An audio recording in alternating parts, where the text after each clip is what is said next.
what does a seemingly perfect life on the outside matter when I feel like I'm dying inside?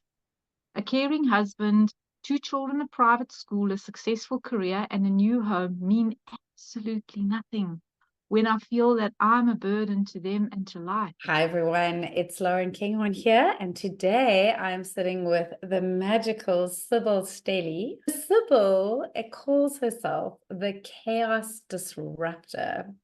I've had an amazing couple of sessions with Sibylle as she was evolving into the chaos disruptor.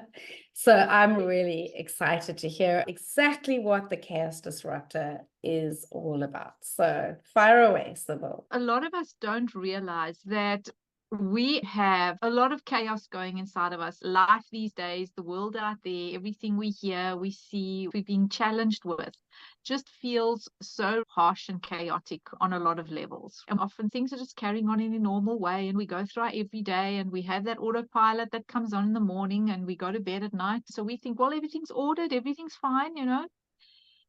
And if we do have chaos, we sometimes don't know what the causes are. We're seeing things going on in the outside world. We think that is chaos, but there's an internal chaos that can happen as well when there's dysregulation, when there's disharmony.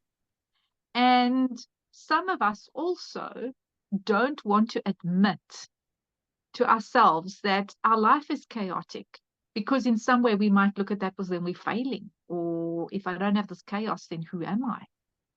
And the other reason why we sometimes don't want to admit we have the chaos, and that was a lot in my scenario, when that moment came when the chaos that I had inside nearly disrupted my life for good, we don't know where to start finding the solutions. We don't know what we are looking for, let alone how to go about finding a solution for what we're not even really admitting is there. And that in itself is a form of chaos. That's not bringing peace and harmony on any level.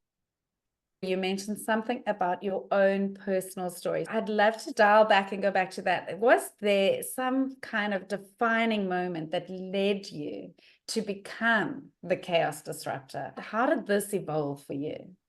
So it was back in 2000, and it'll really put into context the kind of chaos that I've been working through, because that day in 2000 was literally the day that I was going to disrupt my life for good. There was a point where I came to where there was a point of no return.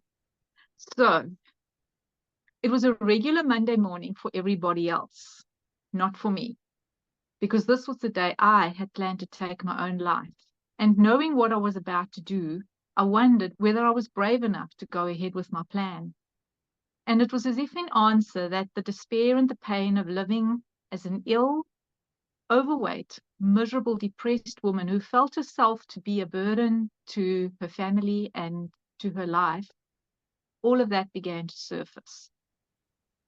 And the torment of leaving and never coming home again was literally tearing me apart inside, because I realized I would never again share time with family and friends. I would never hear my children's laughter, and I would never feel the love in their hugs. And so I walked past the empty rooms after having done school drop-off for the last time, and I just whispered into each of their rooms, "I'm so sorry. I love you. Goodbye." And with heavy feet and heart full of guilt and shame, burdened by what I was about to do, and I didn't see any other way out at the time, I walked into the home office to pick up the car keys that were lying on the desk by the window. I didn't notice the clear blue sky or hear the birds singing outside, because this was no ordinary day for me. Life didn't matter anymore, and my life didn't matter anymore. And so the nervousness from my gut rose up, and my hand shook as I reached out to pick up those keys and do what I had so meticulously planned over the past few weeks. I would get into my car and drive off the cliff from one of the most beautiful roads in South Africa. That was my plan. Instead of picking up the keys, I found my hand being placed on the phone next to the keys. And it was that seemingly random act that stopped me in my tracks. What was my hand doing there? I didn't put it there. I didn't want to be here. I didn't want to live. I wanted to get out of the house, and I wanted to get away from my husband and young children. I wanted this life to be over.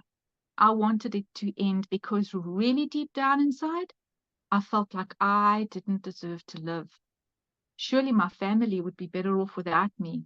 Surely life would be better off without me, was what I was thinking at the time. But there was something greater than me, this force that I now know as God, that put my hand on the phone. And from somewhere in my head, I heard a voice asking, why are you being so selfish? Why are you thinking only of yourself when you've got so much to live for? And the words sounded like they were reverberating through this empty, hollow shell that I'd become. And so in my head, I sadly replied, what does a seemingly perfect life on the outside matter when I feel like I'm dying inside? A caring husband, 2 children, a private school, a successful career, and a new home mean absolutely nothing when I feel that I'm a burden to them and to life. They deserve something better than what I have become. And I was in turmoil inside, and everything seemed so surreal because this was not what I had planned. It felt like someone other than me went through the motions of picking up the receiver and dialing my husband's work number. And the disembodied words I said to him were, I can't go to work today. If I get in that car, I'm not coming home tonight. I don't want to live anymore. And from that same far off place, I heard his voice asking me to promise to stay put. He was going to make a call and he would phone me back in 5 minutes. And he asked me if I could do that for him, to wait just for 5 minutes. And somehow I heard myself saying I could, and I disbelievingly replaced the receiver. And in complete shock, I found myself sitting on the floor, feeling as if that unplanned call for help had somehow broken something open inside me, because the desolation and grief of living this lonely, miserable life that I had held so tightly inside, it finally had permission to just break free. And the tears streamed down my face as I sat there, unable to move. I was still wondering what had just happened, because in the plan in my head, this was not how things should have turned out. But we all know what happens when we're making plans. Life makes and God makes other plans, right? So my husband did phone me after 5 minutes. I'm here today. He told me that he'd called a homeopath and that she would see me immediately. And what I didn't know then, but I came to find out afterwards, is that he had reached out to her because she had recently saved our daughter's life, and he knew I trusted her. And so he called her because he now trusted her with my life. And Lauren, to tell you the honest truth, having the courage to get into that car and go for help and not driving off the cliff that day was an act of choosing to live. It was an act of having the courage to be me. Because God knew something that I didn't know that day. And even though I couldn't see it then, in time I came to understand that I had to be here. I had to live because I am here to help others disrupt the causes of chaos in their lives that would otherwise bring them to a moment that's not too different to mine. I also realized, and I came to know, that I was given a second chance when I was stopped from disrupting my life for good.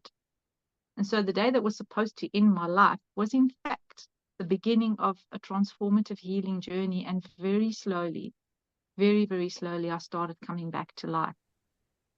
And that is, I know now, 24 years later, what I am actually here to do. Wow. Sure. So it's not just chaos you're disrupting. You're here to save people from the brink. That is amazing. Ooh, that was a very, very touching story. Not really sure where to go from there. Well, the word that is coming to me is like a pattern interrupt. So the best way I can describe that is, it's a story that's meant to do that. It literally interrupts or it disrupts the autopilot mode we are all so easily caught on. And even in a conversation like this, it has the power to stop you and to say, that is showing what is chaotic. It's showing what is being disrupted. And after so many years on the healing path from that moment, and obviously everything that led up to it, I know it's here, and it's here to serve a purpose, and it's here to be a blessing for the others, because the blessing I received that day was to be given life again. And that is a miracle in itself. And if somehow the story can be a miracle and a blessing for those that happen to come across it exactly when they need it, even though they might not know why, then that is why it is out there, and that is why I am here. It took me a while to figure out what I needed to do after having to get into the car and go for help. Was like, well, that interrupted my entire pattern because I had my day planned, and that was how it was going to be. And that just did not happen. And I can imagine it wasn't just that one moment where you had to make the decision to live, but each morning waking up after that for a long time, you had to make the decision again, I'm going to live. It's never a one and done thing when you're at the brink like that. Like you say, it is a choice I had to make so often. And I wrote the book 8 years ago, The Courage to Be Me. And in that, I talk about having to make that choice over and over and over again, because one goes into the dark night of the soul, or I call it the dark night of the human, because the soul is always in light. It's us that go through the dark parts, right? Because mine is really an extreme story, and not everyone's going to be at that same kind of depth of that crisis point. And yet every crisis point that we come across has got layers attached to it of what brought us there. Because if we had known what was going wrong at the time, or what we needed to look at, we wouldn't be at a crisis point. A crisis point is exactly that pattern interrupt. So as the chaos disruptor, what do you do then? When you feel that there's no solution, I do have a solution, right? And there are 3 questions that will disrupt the causes of chaos you are experiencing in your daily life. And I know that's a really bold thing to say. So I've set up a quiz with 3 questions. And by answering these 3 simple questions, you get introduced to your specific chaos profile. There's 27 different ones. And what a chaos profile means, it's actually an archetypal energy that you have that is revealing to you how you're creating the chaos for yourself and your life. And it doesn't mean that you are stuck in that one, right? So if you identify as one of them out of the 27, it's not that you are going to be staying stuck there. These different archetypal energies, chaos energies, they surface in our lives at different times because they're here to show us something, to help us to evolve, right? So it's not set in stone. And as you evolve, your archetypal structure will evolve as well. And so also, it's not all bad news, just in case you're wondering, because there is a heartfelt message in your archetype, in your profile, that gives you the tips that you can start implementing immediately. I have trained extensively now through the Institute of Intuitive Intelligence in Australia with Dr. Ricky Jane Adams. And we have this term that she's now trained us to be the fear huntresses, right? Because the bottom of everything, we have that kind of chaos in our lives, or any chaos in our lives, there's fear programming in our subconscious that is busy sabotaging us. And if we knew what it was, it would be great, but we don't know what it is. It's in that 95% that we don't have access to in our everyday waking world. What I've found in working with the clients that have done the quiz, we've got to start at a point where we are going after those fears that are sabotaging us, because chaos in our outside world brings up a lot of the fears on the inside. So it tends to start at that point. I basically can identify with whatever your situation, your current life event is. I'm able to go in and identify, with your permission, of course, go in and identify what is the deepest dominant negative self-belief that is busy causing whatever it is that you're experiencing. So we look at how that negative belief that I've been able to identify is literally playing out in your life. I also look at your auric field, and I will pick up from that auric field, or what we call the subtle anatomy, which is your chakras, your aura, everything, how it's busy impacting that. So which of your chakras are affected. We then go into what the instigating event is. Now, people call that different things. Like I know Brandon Bayes calls it a DNA memory, and other people call it a past life. We go into that moment where that fear belief was put in place, right? And we also go into the Akashic Library, and we're able to integrate and harmonize all the parts and do whatever is required in the Akash to have peace and completion, and to let that belief go. And I go through teaching you how you can work with your beliefs as well, any others that are busy coming up, so that by the time we finish the session, whatever that negative fear belief was right at the beginning, and using all the information I'm busy reading from your energy field, together with tapping and together with breathing practices, we are able to move that out of your subconscious, out of your subtle anatomy or auric field completely, so that it does not have a hold on you anymore. It no longer is available. I do have the option where people can work on a longer term with me, and those are 90-minute sessions that are then completely tailored as into what is ongoing and what is coming up that needs to be looked at, because it's like you said, it's not a once-off thing, it's a process, and they can do it over 3 months or 6 months, and it's really a way to then start really letting go of a lot of those deep underlying saboteurs, so that we can become conscious creators of our lives, and we're not creating our lives from a defaulted wrong programming. And it's not making anybody wrong, it's not making our childhoods wrong, it's not making anything wrong. It's just that which we have been programmed and conditioned with is now no longer serving us. And I have lots of tools now in my toolkit that I can help people with to be able to do that. Wow. And you touched on something there that reminds me of something I've just studied called positive intelligence. You mentioned the saboteurs. So in positive intelligence, Shazad Shamin, who created it, has identified 10 saboteurs that we all have. And there's a little assessment you can do as well to find out which are your top saboteurs. So he says the judge everyone has. If you're interested, I can just send you that assessment. And what he's been teaching us is something called PQ reps, or positive intelligence quotient reps.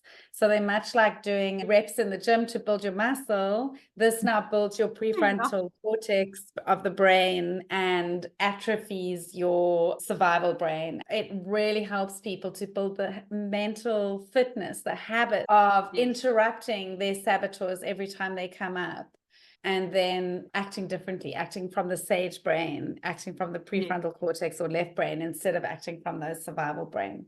Interesting. And it is, I mean, it's interesting. He's got 10 saboteurs. In the Institute for Intuitive Intelligence, we work with 13 archetypes, both the male and the female forms. And then I've got 27 in as the chaos disruptor. So there's a progression going here also. And it is always interesting. I'm always open to coming across something new, because what I'm saying is not brand new. It's just that I'm doing it in a different way. We know about our saboteurs. Caroline Mace has got her different archetypes and how they all relate and which one you're in. And they're all just different energies that are coming up at certain points in our lives to wake us up, to show us something, to teach us something. And they'll keep shouting louder and louder and louder until we take notice. I think we've all found that. We kind of go, no, not now. Too busy, too busy. Leave me alone. And then the little nudge or the little shout gets a lot louder until we're going to listen. And for me, it was because I was so shut down on so many levels, it took a really hard wake-up call like I had to be able to shake me out of that. And I always go, okay, I'm letting you go now. I'm firing you from your job. You're free to go. You're on a retirement package. I've got now somebody new that's coming to take your place. And then I employed the light form and I said, right, you're in charge now. Let's work together. So for me, that was just a really playful way when I was in those deep, dark depths of hell, literally coming out of all of what I had to come out of, that was what I had to do so that I could give myself permission to let go. Everything I'd held on so tightly nearly made me end my life. And it was a huge process over years of learning to let go. And it felt really good when I'd learned my lesson to fire that whatever it was and Part of say, me. right, I'm moving forward in a new way. It was part of that growth and that learning and starting just to know that it just is what it is. It's been here to serve me, and I've got a new energy serving me going forward. And that in itself is an evolution and a transformation and an evolving all of its own. When I met you at Extraordinary Women, you was also going through a really hard time in your life then. In that time when you and I met, I was in the middle of going through bankruptcy and I had to give up my home. I had no money, and people would just show up and say, well, I've got a place to stay, or I've got a holiday flat you can have for 2 weeks. We're not here, we're going away. So you welcome, no bookings, you're welcome to use it. And there were all these beautiful blessings that came in. But yes, that was at a time when I was on my gypsy journey. And part of that journey was literally living in my car sometimes because I had nowhere else to go. And also there going through another level because I had to break a generational legacy of poverty and bankruptcy. And I didn't know it then, but my dad shared that he'd gone bankrupt almost 3 times, twice, yes, and almost the 3rd time. And I did come to stay to live with my parents for a while. And in all that I was busy healing, it helped them heal as well. So it was about healing this legacy of poverty and bankruptcy and all of that for the whole family. And it was done through me. So I had to go through it. And I just said, well, when he said he went twice and almost a 3rd time, I said, well, I'm stopping that boat right there. I said, once is enough for me. I'm learning my lesson this time. And yes, it's been a 7-year journey and it's over now, and I'm building up a new life. So it's great. But yeah, there went a 7-year cycle that I didn't see coming.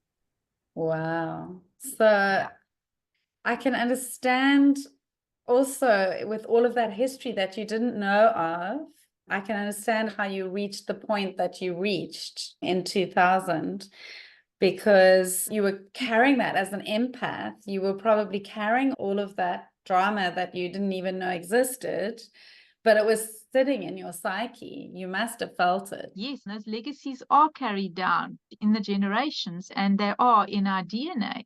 And then there is beautiful work that can be done to clear that from our DNA and also clear it from the generations going forward. So everything I cleared for myself, I cleared for my 2 children and their children's children and all of that going forward, so that those legacies stop here with me. I made the choice that those legacies are going to stop here with me, and there were many of them.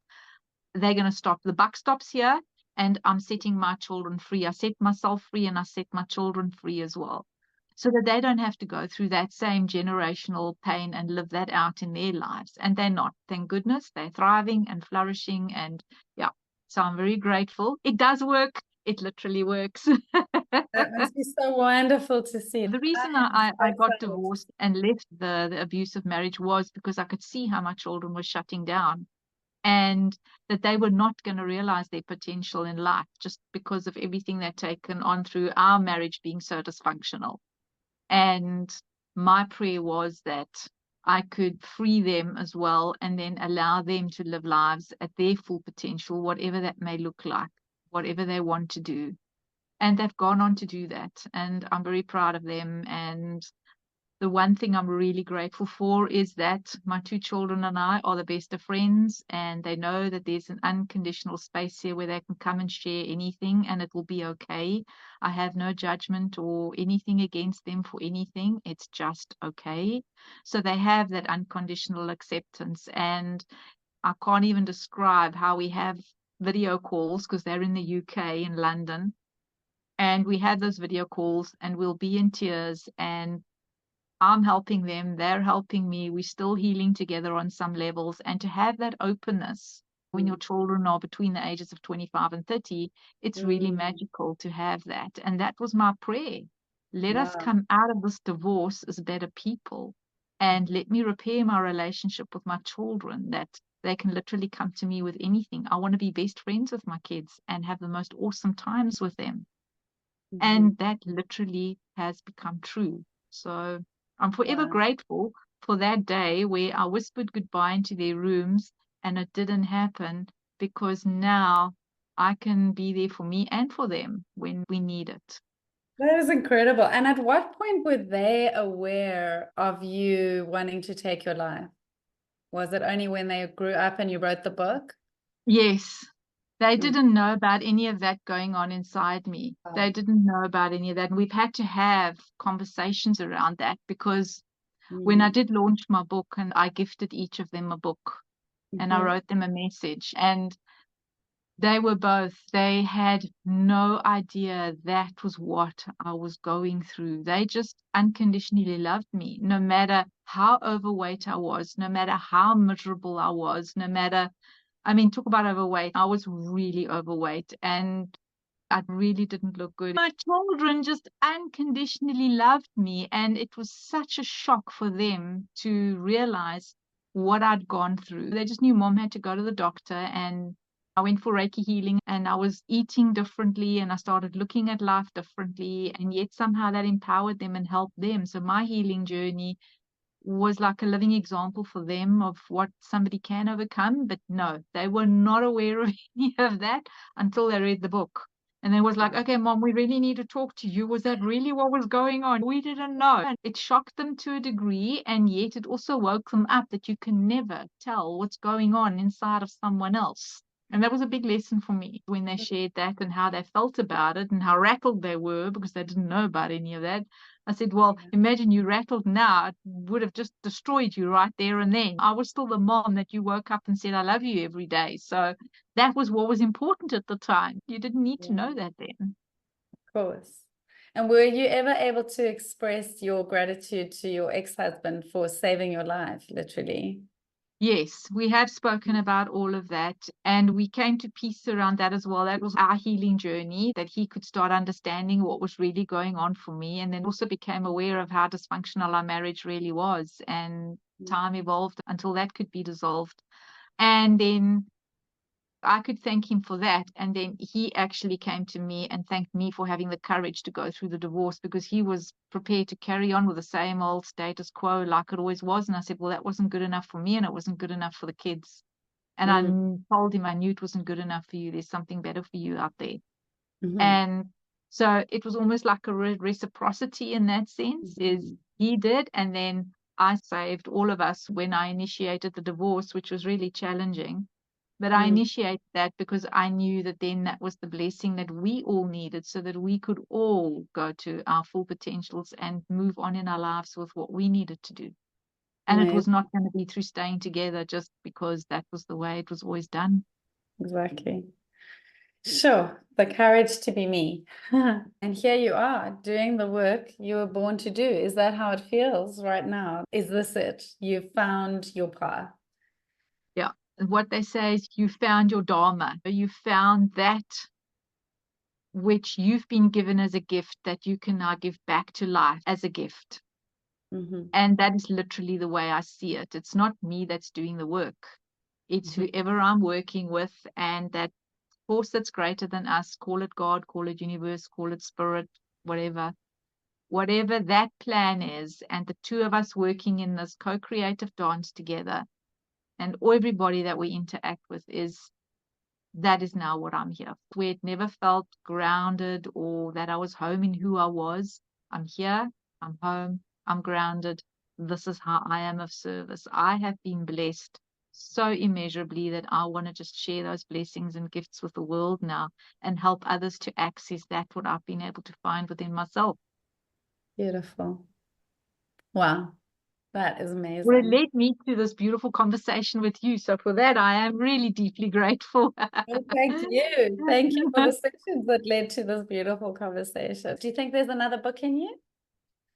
Oh, yes. I committed to writing a book in the first 6 months of next year as my thesis for the spiritual directorship. And it's interesting, when I made that decision, I had something else planned for this thesis, and that just got taken and away, and no, you're not doing that anymore. And then the one morning in meditation, I got the front cover of the book, I've got the title, I've got everything, I've got the ISBN number, I've got everything already. So it's all set, and I will I'm be so writing it excited. in the first 6 months of next year. So I'm actually also really keen to see what's Oh. going to be written in that book.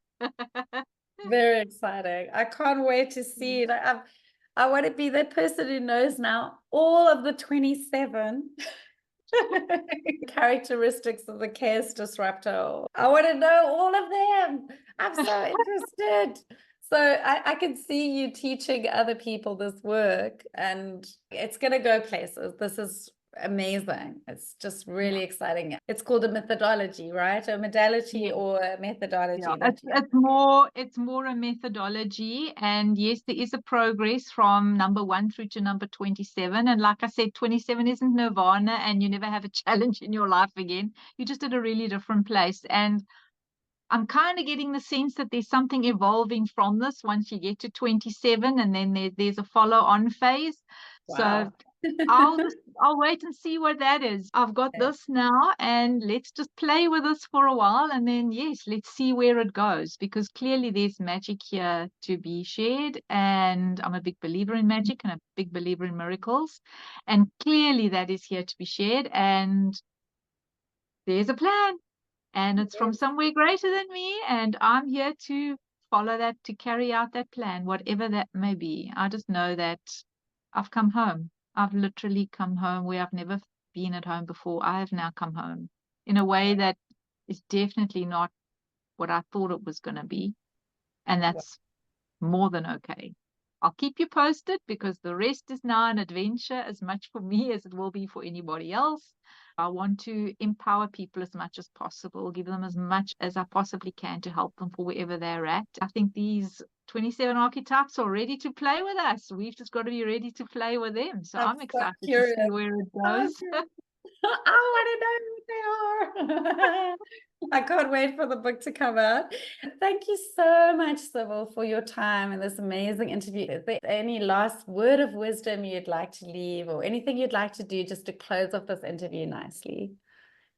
Thank you too for the interview and for this opportunity to have this amazing conversation. It kind of followed its own lead, which is great. The only thing I want to say is the phrase I have in my book is that anything is possible. When you're thinking that there is no way out, literally anything is possible. And those 3 words I would like to leave everybody with. Thank you. Thank you so much. It's been such a pleasure to talk to you. Thank you. And yes, it's been a fabulous conversation. So thank you as well.